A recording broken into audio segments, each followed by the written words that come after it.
আজকে তৈরি করছি কাঁচা লঙ্কার পকোড়া। আলু দিয়ে খুব সুন্দর পকোড়াটা করলাম।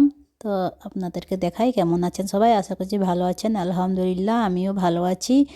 দুপুরবেলা এটা করলাম, ভাতের সঙ্গেও খাবো। আর থেকে যাবে কিছুটা, অত তো আমি অনেকটাই নিয়েছি। সন্ধেবেলা চায়ের সঙ্গেও খাবো। এইখানে আমি লঙ্কাটাকে ছুরি দিয়ে চিরা দিয়ে বিচাটাকে যত বিচা আছে বের করে দিয়েছি। এটা ঝাল বিচা নেয়, তবুও বের করে সেখানে আমি আলু ভর্তা করে আলু ঢুকাবো। তো সেটাও আমি দেখাবো। সবইগুলো এরকম করে বের করে নিব চিরা দিয়ে। তো চিরা দিয়ে বের করে সবইগুলো আমার বের হয়ে গেছে। এইখানে আমি বাটার তৈরি করব, যেটা বেসন আর কর্নফ্লাওয়ার দিয়ে বাটারটা তৈরি করব। আমি দু চামচ নিয়ে নিয়েছি। ওর সঙ্গে আবার দিয়ে দেব লবণ, 1 চামচের মতো লবণ দিলাম। তারপরে লঙ্কা গুঁড়ো দিয়ে দিলাম আর জিরা গুঁড়াও দিলাম। দিয়ে আদা রসুনের পেস্টও একটু দিব। এটা ভালো করে মিক্স করে নিই। জল দিয়ে দিয়েছি, দিয়ে ভালো করে আমি বাটারটা তৈরি করে নিলাম।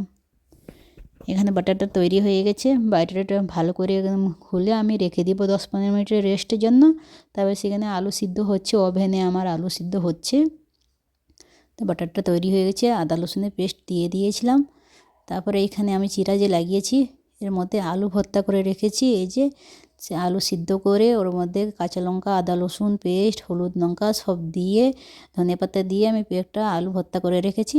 ওর মধ্যে আমি পুরটা ভরে দিব।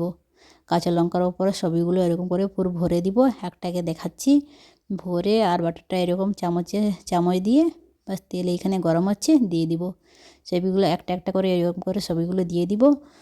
খুব মচমচে ভাজা, আর গরম গরম খেতে ভালো লাগে। ভাজা হচ্ছে, এটা মিডিয়াম আঁচে রেখেছি। এটা তৈরি করতে অনেক সময় লেগেছে, কিন্তু আপনাদেরকে খুব অল্প সময়ে দেখালাম। ফুল বড় ভিডিও তো আপনারা দেখতে চান না, 2 মিনিটের ভিডিও একটু দেখে নেবেন। কেন অত বড় করে নিলে কেউ অত বড় ভিডিও কেউ দেখতে চায় না, কারোর হাতে সময় নেই। 2 মিনিট ভিডিও দেখার সময়, 1 মিনিট ভিডিও দেখার সময় নেই, 2 মিনিটের ভিডিও কে দেখবে।